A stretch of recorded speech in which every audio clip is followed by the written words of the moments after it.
Let me get started. Hit record here. All right, so welcome. This is the My Groups Are Stuck at 50%, which is a little different. I did another webinar that's called My Groups Are Stuck at 30%. So 50% is a much different place and requires some different strategies to get unstuck from 50% than from 30%. If you stick with me to the end of the webinar today, I'm going to offer you the second chapter of my book that's called Exponential Groups. I'm actually doing the final read-through this week because it is going to print next week and it'll be available in February. But I'll give you the second copy. Don't tell my publisher. Okay, they already know because they've been on my webinar. They know what I'm doing. But anyway, if you stick with me to the end, I'll give you that. So if you haven't met me before, most of you I think we have met. My name's Alan White. I've been a pastor for 26 years. My wife and I, Tiffany, have been married for 16 years, married in California, had 3 of our kids there and 1 of them here. My oldest son is 15, my number 2 son is 11, my daughter is 9, and my baby boy is 3. So this year in our family, we have high school, middle school, elementary school, and preschool. So that's exciting. I have coached over 1,500 churches in the last 11 years, some of those in groups, some of those individually. Since 2011, I've helped churches start over 14,000 groups, not people in groups, but groups. And last year, I worked with 18 churches, and those 18 churches started over 5,000 groups. What I do, I work with churches individually. Going out to Mariners Church in a couple of weeks. That's the church I've been working with individually this year. Last year, I worked with Chip Ingram's church in Silicon Valley Venture Church. I have coaching groups. I have 26 churches right now in coaching groups, and we have 5 churches at a time. We have a lot of fun together. I've also developed some online courses, kind of a self-study option. As I mentioned, my book is coming out in February. It's called Exponential Groups, and I also blog over at alanwhite.org. You might have seen that somewhere. On social media, you can follow me at Alan White on Twitter, or facebook.com/Alan White Consulting. So let's talk about being stuck at 50%. And I will tell you going into this, I've served 2 churches, one in California I served at for 15 years, and then one here in the Greenville, South Carolina area that I was served for 4 years. And then between that and the laboratory of all these churches that I worked with, I probably either succeeded or failed at about every strategy there is, and have learned a lot from it. So when you're stuck at 50%, I have a pretty good idea of how and why you're stuck at 50%. Because once upon a time, I was stuck at 50% of my people in groups. So one of the reasons is you've been using the same strategy for 10 years, or you've only used one strategy to connect people into groups. And that could be a reason that you're stuck at 50%. Maybe you haven't produced your own video curriculum, and that may be another reason. Maybe you have competing values in your church. There are other things that you offer to your adults that are competing with small groups, and it's not necessarily a bad thing to give people options, but you can't really expect 100% of your adults to be in groups if you're offering other things for them to do. And that's not saying the other things are bad. I'm just saying maybe you either need to change that situation or you need to lower your expectations, if you will. And then lastly, maybe you haven't asked the other 50% why they haven't joined groups. For some reason, they didn't jump onto it the way that everybody else did. So I'm going to start out, and the statement may seem harsh, but I'm from Kansas, and we just kind of say what we think in Kansas. But there are 2 different approaches you can go at 50%. And the first approach is what I call from stuck to stupid. And I'm not calling any of you stupid, because hopefully after this webinar you'll be convinced not to do things this way. But the scenario that gets us from stuck to stupid goes kind of like this. Our strategy got us to 50% in groups. That's why we're on the webinar today. We have half of our people in groups, half of our people aren't in groups. So our strategy got us to 50%, and so then we say, well, you know, our strategy isn't working anymore. And this is when we can begin to trail off into stupid. So we say it's time to throw out the old strategy because it didn't get everybody connected into groups. It's a bad strategy. Let's abandon it. Let's get rid of it. Let's start something new. And so it's time to find a new strategy that will connect everyone in groups, right? Here's the result. The result is people are asked to degroup and regroup. So for instance, several years ago, I was listening in on somebody else's webcast, and they were talking about how they're in a fairly large church. They got half their people in groups. It was about 200 groups. But then they realized that how they were going about groups wasn't helping them to get everybody connected into groups. So they decided to throw that strategy away.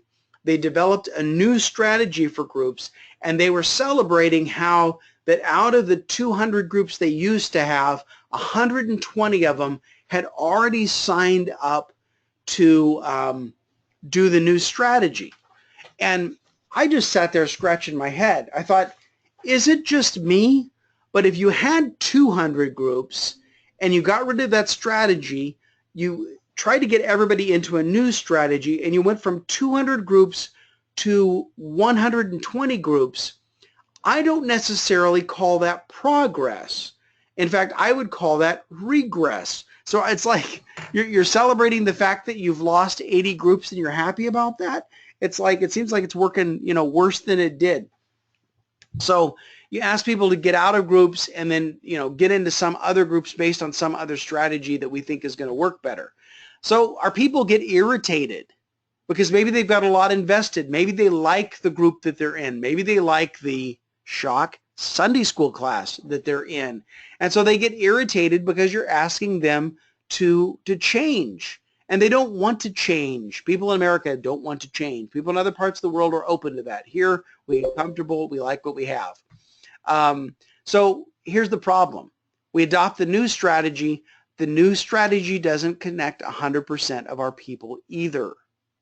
So we have to find another strategy. And when we introduce now, we had a strategy, it didn't work, it didn't get everybody in groups, so we got rid of that strategy, we started another strategy, everybody changed, got into different groups, that strategy doesn't work, we're going to get into another strategy, and you know what, the announcement of a new strategy at this point is going to be met with an eye roll instead of a drum roll. They're going to go, oh brother, here we go again. And here's the thing, I don't know why, but for some reason, pastors and people in ministry are looking for this silver bullet, this simple answer that's going to get everybody connected into groups, and it's going to solve all the connection needs, all the discipleship needs in the church. And I don't know why we call it a silver bullet unless we're hunting werewolves. I don't know. But here's the thing, and if you get anything out of the webinar, I want you to get this. There is no such thing. There is no silver bullet. One size does not fit all. There is no single strategy that's going to connect 100% of your people into groups, period. So think about it. Think about how people act. Think about how people behave. Think about how many different kinds of cars are produced in this world. Now in this picture it's mainly Ferraris, but this was the Euro Auto Festival. My son's in the foreground there with the redhead with the blue hearing aids as my oldest son Sam. But you think about all the different kinds of cars, from Kias to Chryslers to Mercedes to, I have two neighbors with Rolls Royces. I'm thinking, what neighborhood did I move into? It's not that nice of a neighborhood, and Hondas, and I mean, even on this call, I bet everybody drives a different kind of car because we like variety. One kind of car would not suit everybody. Think about going to Starbucks. You can order Starbucks coffee in one of any 89,000 different ways.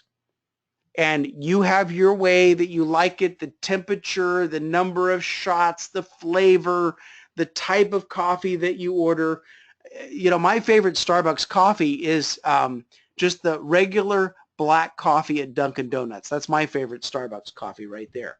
So why would one size fit all at church?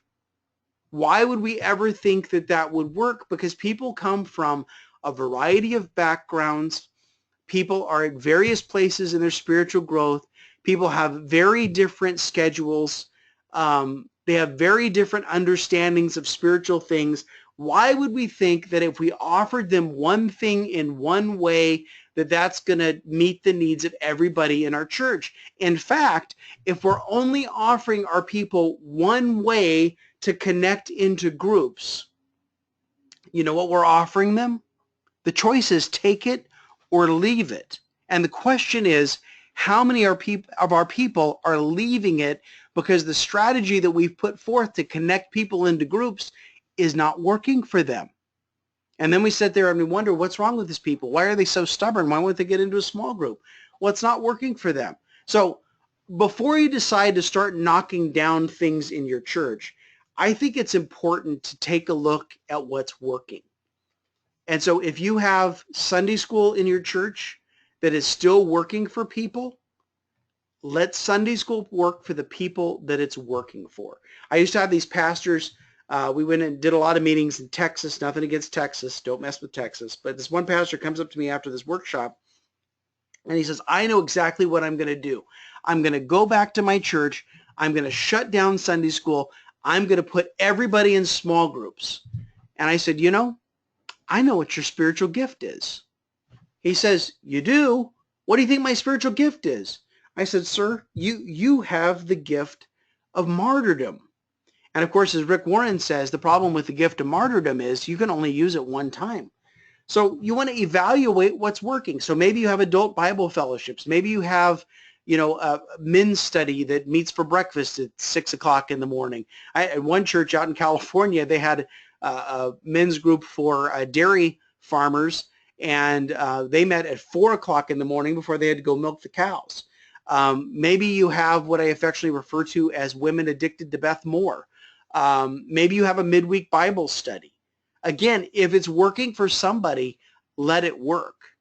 But what do you do with the other 50% that are not connected into a group, that are not in any kind of thing outside of the weekend service where they can grow spiritually? What do you do with those folks? So let's go the other route. So we're not knocking things down, but let's go from talk about the road from stuck to success. I think that's a better road to be on than the road from stuck to stupid. So the first thing that you need to do, and you can actually, if you have a piece of paper there, go ahead and get it out, and let's do this exercise while we have live ammunition here. And there's a chat window that's on the right side of your screen. I'm going to ask you to report a final number here when we get done. But here's what I want you to do. First line is, what is your current adult attendance? And you don't have to be exact, but just go ahead, put adult attendance, and then put that number there. So I'm doing simple math. So over on the far right, I'm going to say that my example church has an attendance of 1,000, because this way I can do math in my head and it makes it a lot easier.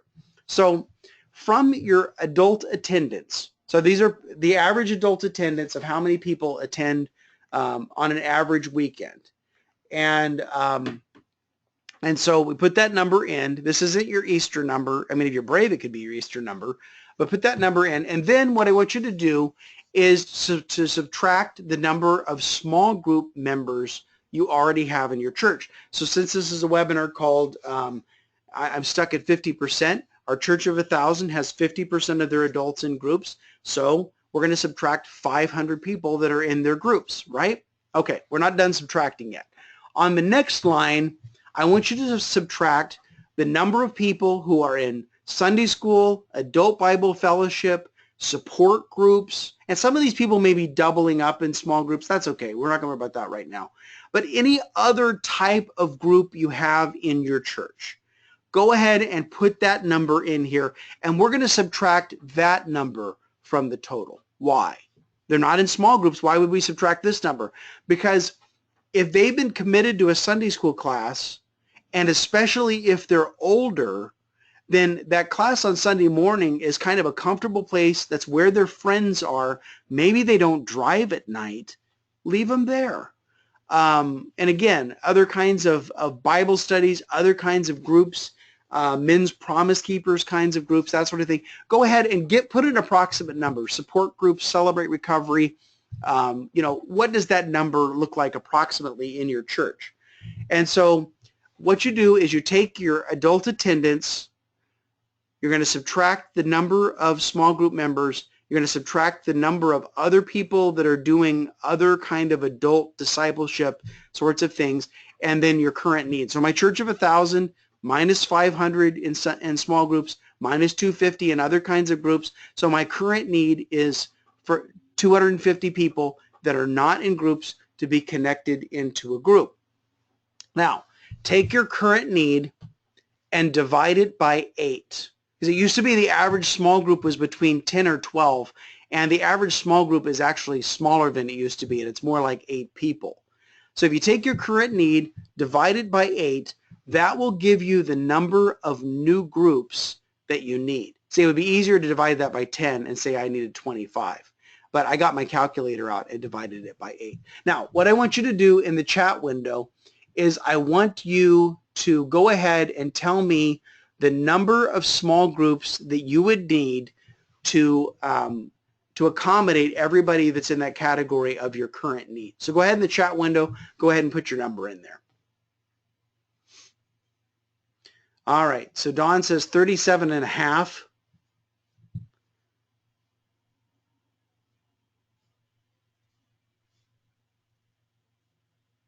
I know some of you had to, get out the calculator or take your shoes off or something to come up with this number.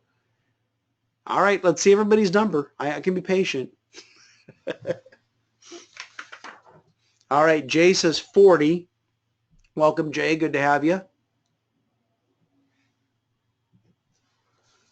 All right, who else? Let's see some more results here.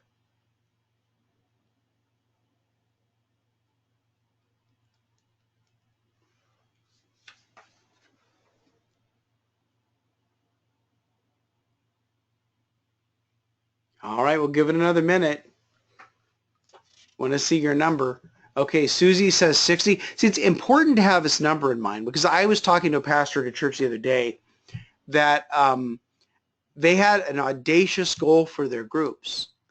And yet, compared to the size of their congregation and the number of other things that would be essentially competing with groups, there was actually no possible way for them to reach their goal unless everybody doubled up or unless you started shutting things down. And when you start shutting things down, you get into trouble. Okay, Seth says 50%. So one of the things I'm going to do with them is actually go in and kind of do a needs assessment and find out what their people are open to and find out what their people are involved with. And if anything else, if I just help them to create a more realistic goal of how many groups they need to get started, I think I've gotten them a long way in their progress. So, all right. So thanks for doing the exercise here. If you come up with your number later, you can go ahead and pop your number in there. That's fine. So let's think about this. If the next 50%, the other 50% that are not in groups, said no to what you offer, then here's our challenge. We need to give them something to say yes to. And this is what I mean. For 7 years, what I asked of people in our church was, would you lead a group for the rest of your life? I didn't say for the rest of your life, but would you lead a group? And the implication was for the rest of your life. And what we discovered was this. We connected 30% of our adults into groups after 7 years with that invitation. And that invitation was a personal invitation. It was not a public invitation. Then we switched and we did a public invitation. And for the next 6 months, we asked people, would you host a group for 6 weeks? Now, by host, what we meant was, would you open up your home and welcome some people? We're going to develop an easy-to-use video-based curriculum. So there wasn't prep work on their part. They didn't need to be the Bible expert. We knew what they were studying because we gave them the video, right? And the result was we went from having 30% of our adults in groups. Within 6 months, we had 75% of our adults in groups. And that worked for a while, but it didn't work great. So for the next 6 months, we changed the question to, would you start your own group for 6 weeks? So these groups we called invitation only. And the idea was that people would gather their friends, their neighbors, their co-workers, people that they knew to do a group with them, whether these people were inside the church or outside the church. And what happened then was we actually got to a place where we had 125% of our average adult attendance connected into groups.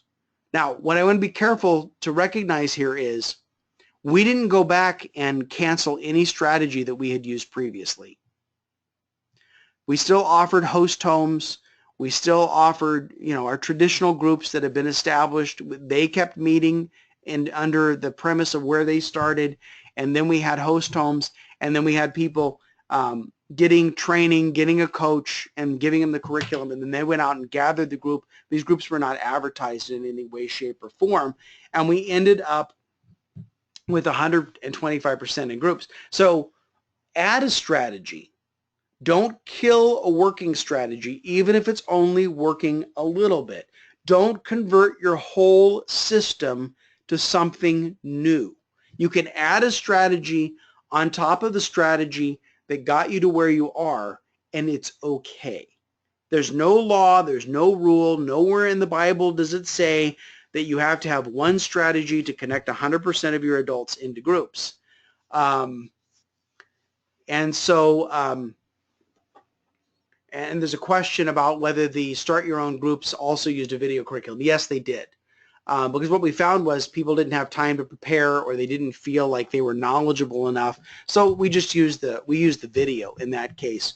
So ultimately, when we got to a place where we had 125% of our average adult attendance connected into groups, we were actually launching groups with 5 different strategies at once, or we had built on 5. So we had some that were effectively Sunday school classes. Some were the groups we started over that 7-year period when I was handpicking leaders. Some of the groups were host homes. Some of the groups were workplace groups. Some of the groups were gather your friends. So I had friends that were already meeting at Starbucks for coffee. We gave them an easy-to-use Bible study, and suddenly that group of friends became a small group that met at Starbucks. We had a group that met on a commuter train. Just because somebody had the vision to begin to invite their fellow passengers to get involved in the study. I don't think they did a video, but they actually ended up filling up an entire section of a train that went from Stockton, California to San Jose every day. And so there are a lot of different contexts. Now, some people would say, well, weren't your leaders confused that you were starting groups in 5 different ways? And the truth is the leaders weren't confused at all, because they were starting their group in one of the 5 different ways. The only potential for confusion was me, and nobody really cared if I was confused or not. So first idea. The second thing is you want to pilot a new strategy before you launch it church-wide. So when we went, the host home strategy we got from Saddleback Church, 40 Days of Purpose, and that was a stretch for me to go from handpicking leaders to allowing people to self-select at leaders, people that I didn't really know. So that changed my thinking towards groups. It changed how we coached groups, and I had to rely more on coaches to get to know all of these new leaders because I couldn't personally be involved with that many people. And so we did, kind of a phase at a time. And then when we got to the place where we said, hey, invite your friends and do the study together, again, that was another phase for us, and we piloted that. Now, this is the Hartsfield-Jackson Atlanta International Airport. This is my second home. I hop on a little flight here from Greenville, South Carolina, pop down to Hartsfield-Jackson. And if you've been inside this airport, not only does it have a lot of terminals and a lot of planes, busiest airport in the world, it looks like this inside. People are going everywhere. They're in a hurry. And then what they discovered was that people that were waiting on a plane would line up, but they would line up in a way that they're coming out of their gates into the middle of all of this chaos of people trying to get to their next flight. So one day I was at gate in Terminal B. This is Terminal B. And I walked up to the gate, and it was a little different than the other gates. They had set up these lanes. This is obviously a gym. This is not the airport. But they set up 3 lanes like this, and they had TV monitors. And on the monitor, above the first line, it said premium, which are all the first class people. And then on the second line, where it said sky priority, which are people that live on their planes, and I fit into that category. And then on the third lane, it said Zone 1. So this is almost like Southwest Airlines back in the day when you stood in line for an hour in A, B, or C to make sure you got the seat that you wanted on the plane, right? And way back in the day. And so we were in these lanes, and the lanes kind of ran along the windows, and it kept people from crowding out into the middle of the terminal where everybody else is trying to get to their next flight, right?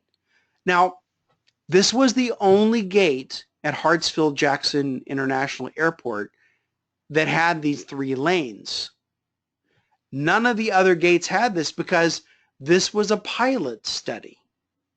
And once we boarded the plane, or as we were boarding the plane, they would give us a card to give them feedback on whether or not this worked well. So before they converted the whole airport to the system, they decided that they would at least give it a try. So this happened in my church. I got this idea of allowing people to gather their own group and do the study. And I had a perfect opportunity because I had over-ordered my curriculum. And so I was in a coaching group at the time, and one of the coaches had said on the call, gave this idea of maybe putting curriculum in bags and letting people come pick it up and then doing a group on their own. And so I thought, well, I've got this extra curriculum. So instead of being dumb, looking dumb by over buying curriculum, I'm going to look smart by saying, hey, I've got an idea for this extra curriculum.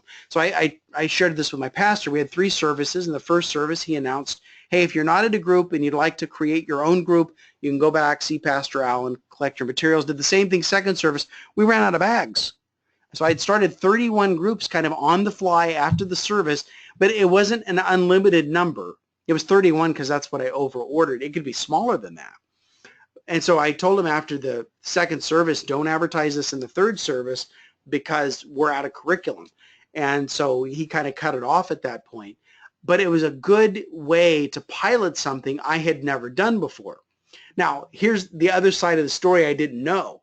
I get back on my coaching group call the next week, and they said, hey, has anybody tried anything this week? Anything exciting happened? I said, yeah, I took curriculum, I put them in the bags, we made them available after the service. We started 31 groups of people that just wanted to come up and get the curriculum and go do the study with their friends.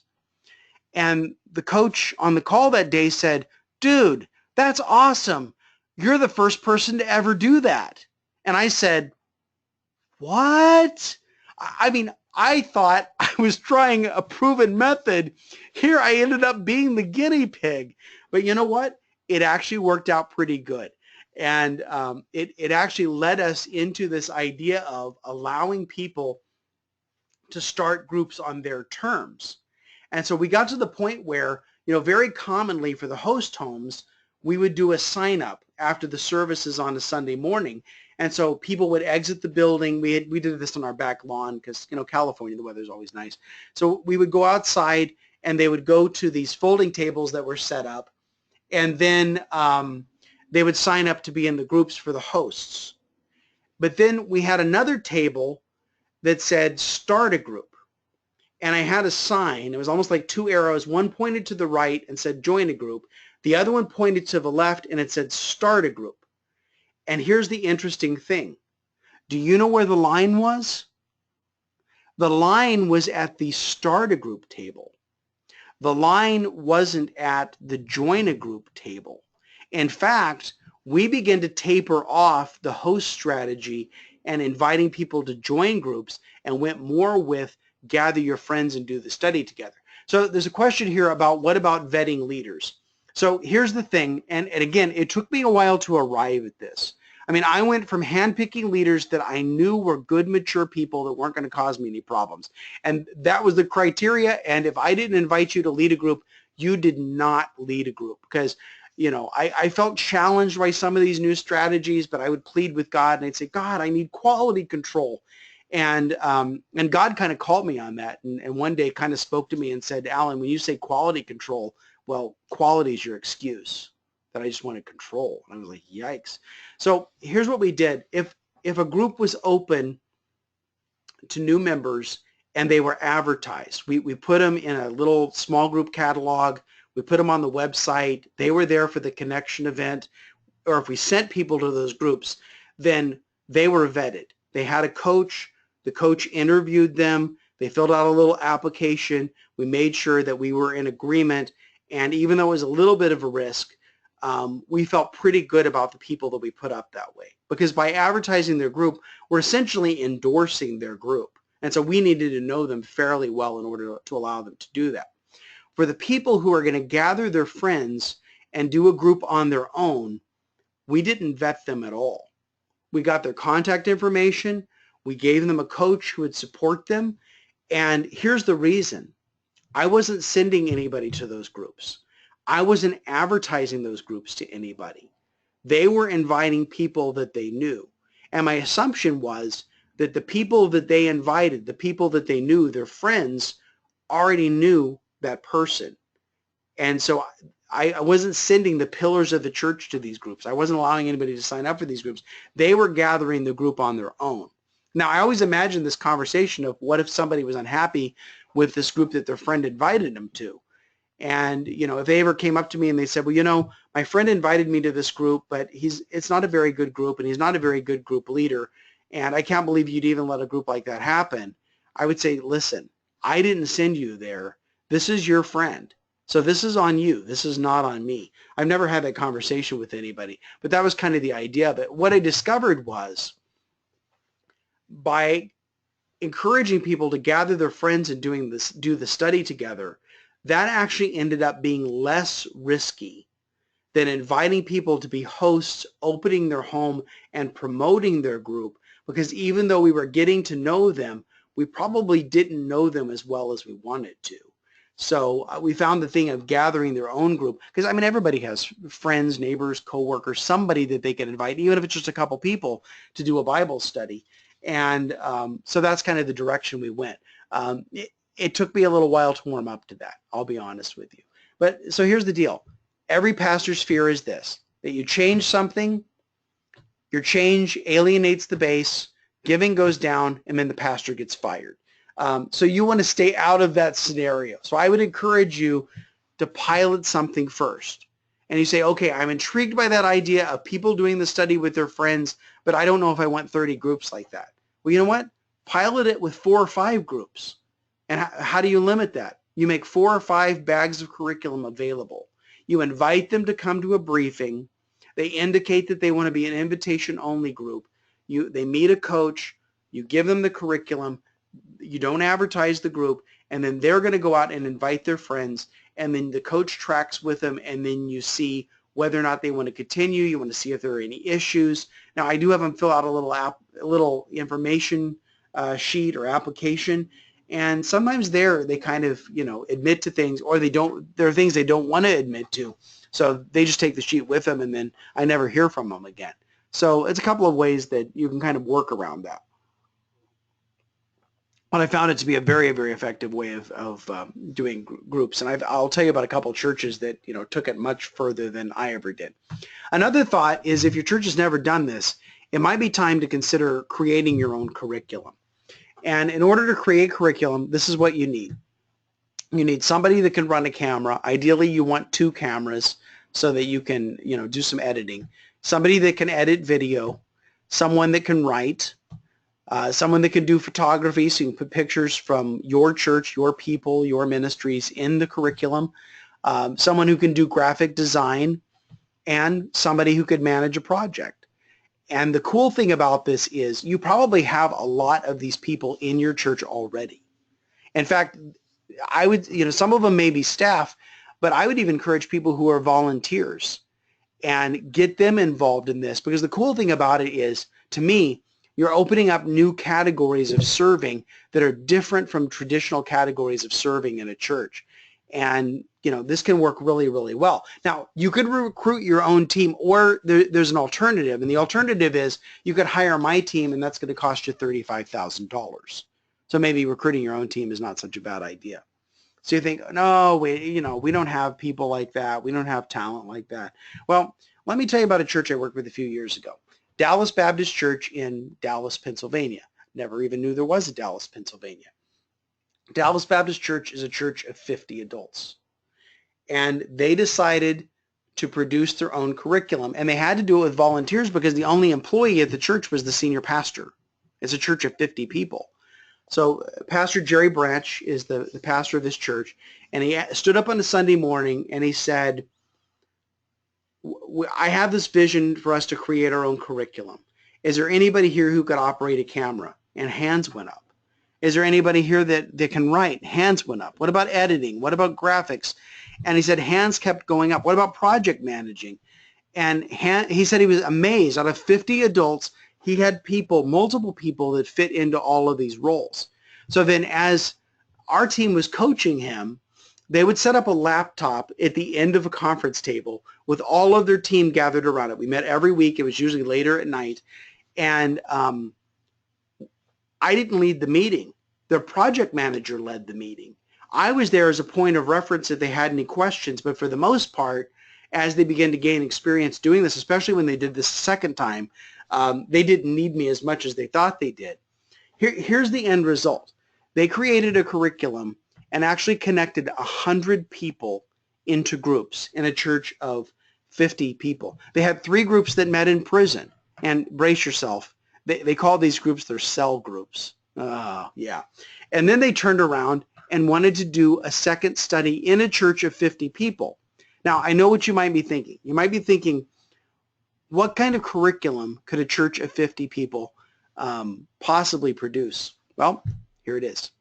It was a series on faith, full color cover, black and white pages, pictures of church life inside, and then next to it is their DVD wraparound case, beautifully done. It looks as nice as anything that you would buy from any Christian publisher.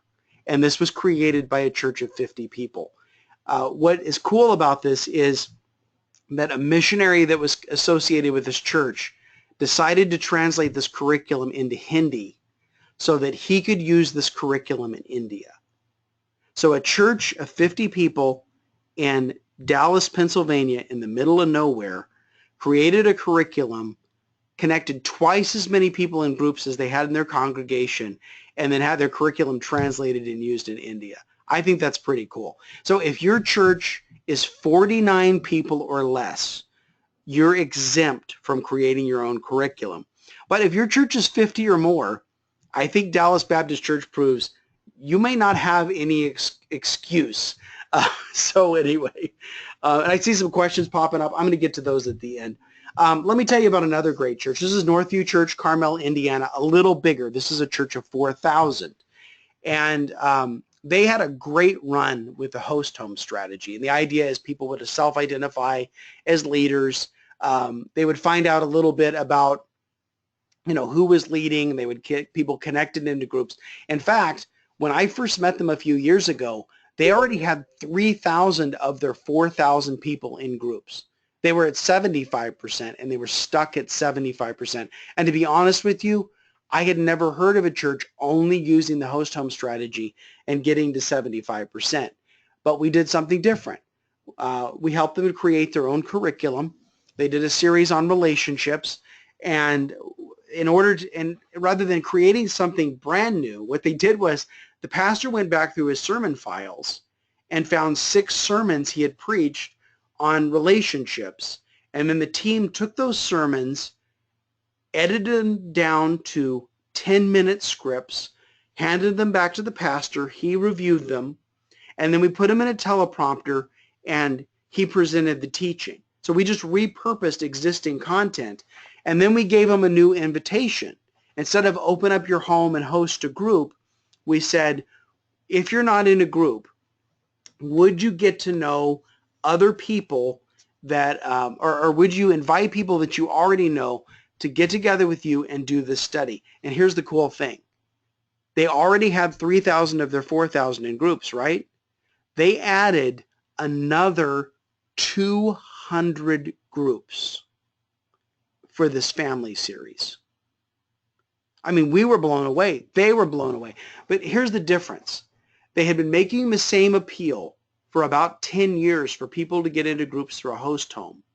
And they got to 75%. Maybe you got to 50% with whatever strategies you're using. And what they had to figure out was they had 1,000 people in their church that for some reason, even though host home worked really, really well for 3,000, those last 1,000 were saying no. And so if people are saying no to what you're offering them, what you have to come up with is something for them to say yes to. And in this case, what they said yes to was getting together with their friends and doing the study and giving them an easy-to-use video-based curriculum. This is Harvest Church in Byron, Georgia, great United Methodist church. In fact, it's the second fastest United Methodist church in the United States. They're at about 2,500 adults, created curriculum based on their pastor's teaching. Their pastor and executive pastor are husband and wife, and they both taught on the video and did a brilliant job. We gave them a new invitation. Who's in your life that would enjoy or benefit from a study? And we began to distribute this. And a church of 2,500 went from basically no groups to having 500 groups. They ended up with twice as many people in groups as they have attending their weekend services. And so then, of course, coaching and infrastructure and training and all of that came into mind. I was working with a church a few years ago, 4,000 adults in Tacoma, Washington, which is not the buckle of the Bible Belt, in case you've checked the map. And this church of 4,000, the pastor stood up on a Sunday morning and he said, I want to invite you to get together with your friends and do the study. So we were inviting people to host a group without using the word host or group. Get together with your friends and do the study. And he recruited 1,200 leaders in one day. 30% of their adults agreed in one day to host a group for the very first time. Now, they only launched 600 groups.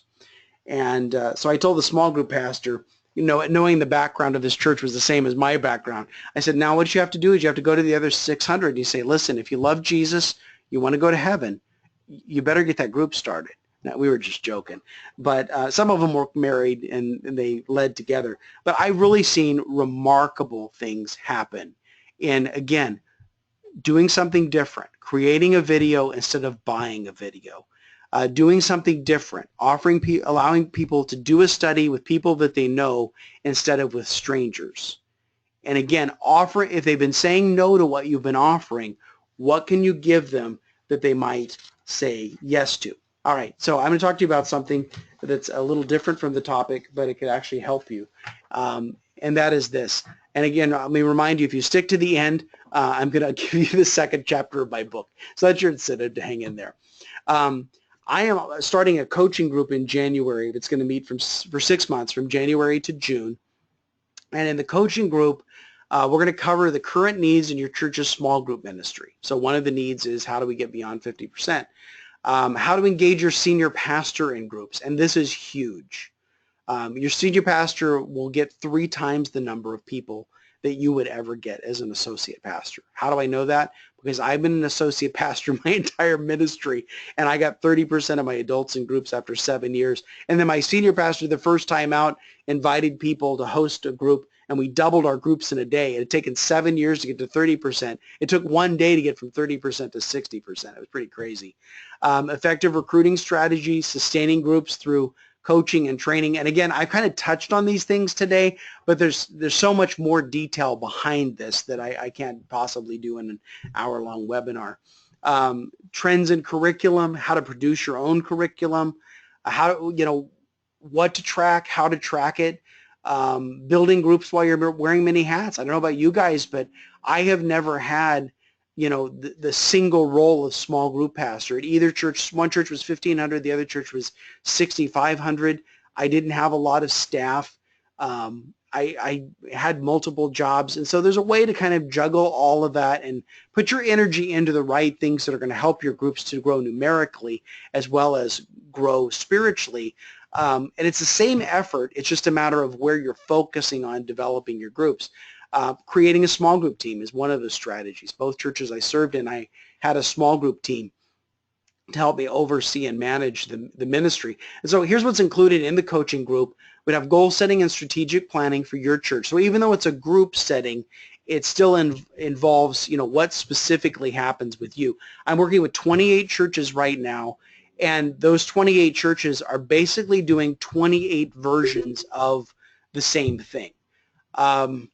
And then we'd give you executable timelines and the support to achieve your goals. You would have regular teleconferences with the other churches and me. We would have a private Facebook group where we could ask questions offline and give answers, respond as a group. You'd have lifetime access to the recordings. We would have tools, samples, intellectual properties. You don't have to reinvent the wheel. You'd have an example of what do I put in a briefing packet, or how do I do a registration card, or whatever else. I would have examples of that to show you. I need to change this slide because I actually won't give you the pre-published manuscripts. I'll actually give you a copy of my book when it comes out in February. And the group is going to start in January. So how much does the group cost? The churches that I coach individually pay from $1,000 to $3,000 per month for 12 months. I used to work with Brett Eastman at Life Together. The coaching I did with them, churches paid anywhere from $2,000 to $5,000 a month. In this offer, you're only going to pay for what you need. So the first option is this, that you would have 12 group sessions over the 6 months. You would have lifetime access to my online courses. I have 2 courses. You would have templates, tools, timelines to help you get started, something to go with. And so the bonuses are about $2,800. So for this option with the 6 months of group coaching only is $1,499, or we could come up with payments if you need to break that down. The second option is everything that's included in the first option, plus I would give you a monthly one-on-one meeting that would just be you and me.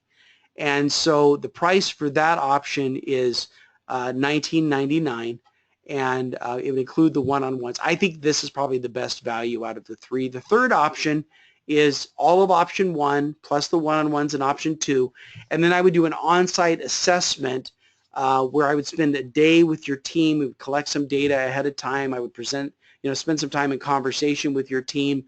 Whoever you want to pull in, could include your senior pastor if the senior pastor is available, and so this option 3 is $29.99 plus travel. And again, if you need that broken into payments, we could do that. So here are the 3 options.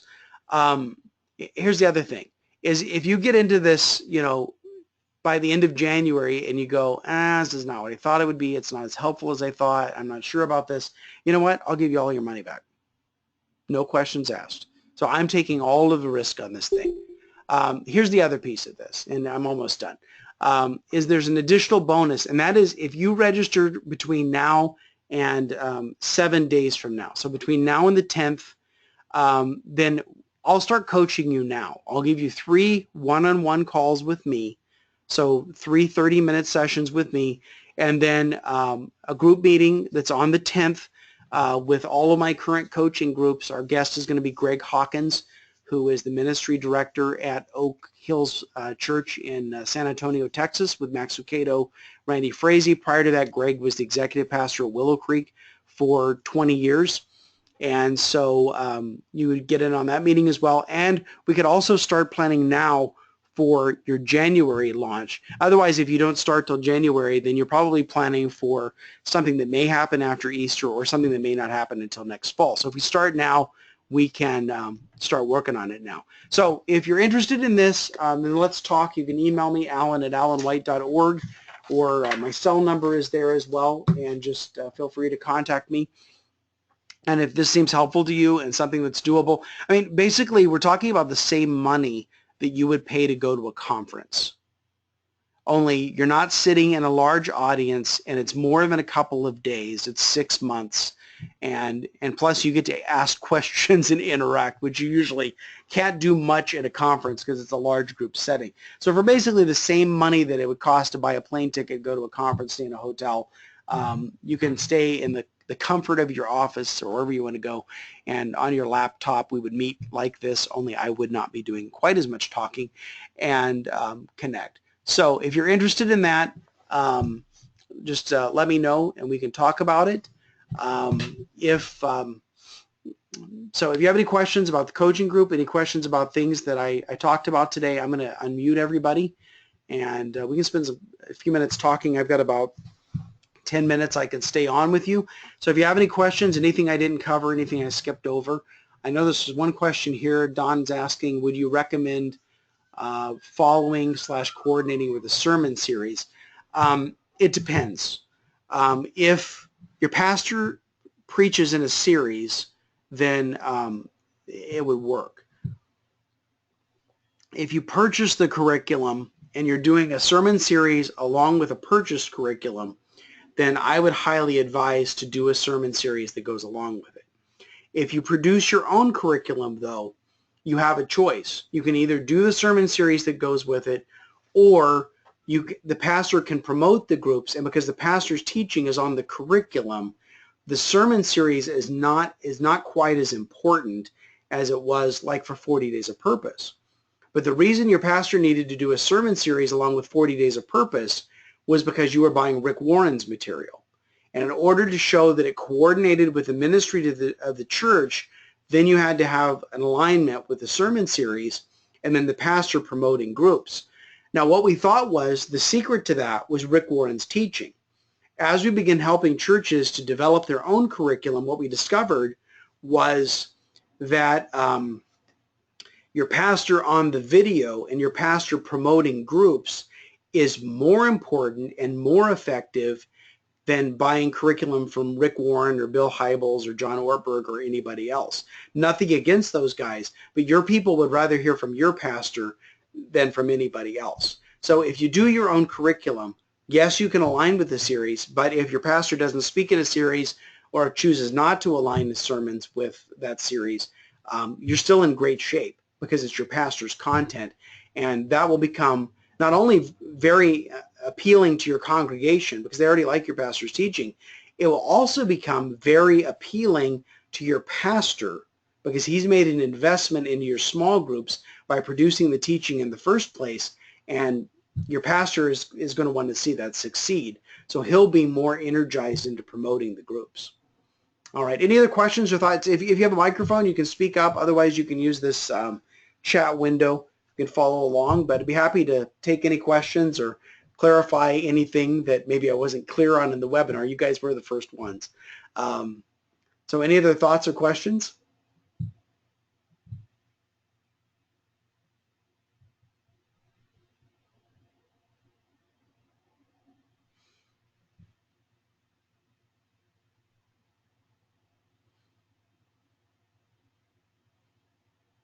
All right, I will say that if you're interested in the coaching group, let me know. I have the group that's starting in January. I have 5 spots. 2 of them are already taken, so there are 3 spots left, and I'm not like making up numbers. I have 2 people that signed up, and I'm currently coaching them right now. The reason I do coaching groups is I spend a lot of years reading books and going to conferences and trying to put a lot of things together on my own, a lot of trial and error. And then, of course, having the ability to work with, over 1,500 churches in the last 11 years, it's a pretty good laboratory to figure out, what works in different parts of the country, what works in the Northeast, the Northwest, what works in Canada is very different than what works in the South and what works in the Midwest and what works in the Southwest. And so some of those things have kind of informed me on how to advise people, whether, you're in a community with high turnover or whether you're in a community where people have lived their entire lives. It has a big impact on how you form groups and how you present groups to your congregation. But the reason I like a coaching group is 2 things. One is the big changes that came in my own small group ministry happened because I was part of a coaching group. And I paid a lot more money than what I'm offering mine for. And it was only on a conference line with 40 other churches. It wasn't even video. So it's sentimental to me. The other thing is that I sell the online courses on their own. And what I've discovered is very few people will they'll buy the course, but very few of them actually look at the course and let alone apply them. And so to me, we use those online courses as a resource for the group coaching. And so you would watch maybe one of those sessions in between meetings to prepare for the next meeting. But then in the meeting, it's not so much presentation as it is talking about what we reviewed, what we read, and how do we apply that to our church, and we work those kinds of things out in the meeting. So I like coaching much better. I can take churches a lot further in coaching than I can in just giving them an online course. So I'm a big believer in coaching and have worked with 28 churches this year and a few churches last year as I was starting out on my own. But like I said, 1,500 churches over the last 11 years. And so I'm a big believer in it. And if my personality, if my way of doing things is not suitable to you, you can see what Chris Surratt's doing. You can see what Mark Howell is doing. Both friends of mine, both very knowledgeable guys, and they offer coaching as well. So I would encourage you to get into some kind of coaching, because I think it'll be a very worthwhile investment in your church's future. So with that, if you have any other questions, I'm willing to stay on. Otherwise, those of you who are thinking, how long do I have to stay on this thing to get chapter 2 of his book? You're good. I'll give you chapter 2.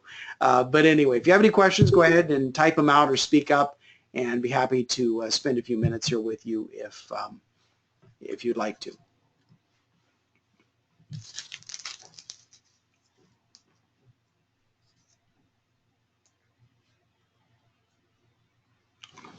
All right, last offer, and then I'm going to go away.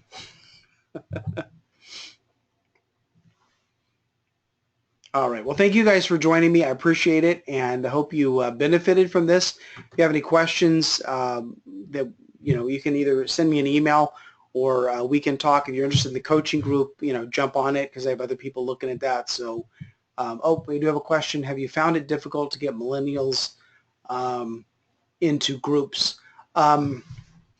Here's the thing about millennials. You find somebody who is newly retired, and you get them to make dinner at every group meeting, and you will have more millennials than you know what to do with. But they are a different breed, because you have people, the builders said we're going to do this because we ought to do this. The baby boomers said we're going to do this because I see the benefit of it, and the millennials said, so what are you going to do for me? So anyway, but I have a good friend of mine in Reynoldsburg, Ohio, and he and his wife have a group of 30 millennials, and they cook dinner every single week. And the millennials have basically moved in, and they have to get a broom and kick them out of the house. But anyway, it is an interesting way to go about that. So don't be afraid of millennials. They're just kids, and they'll come around. And the main thing is to be authentic with them, not give them all the churchy talk.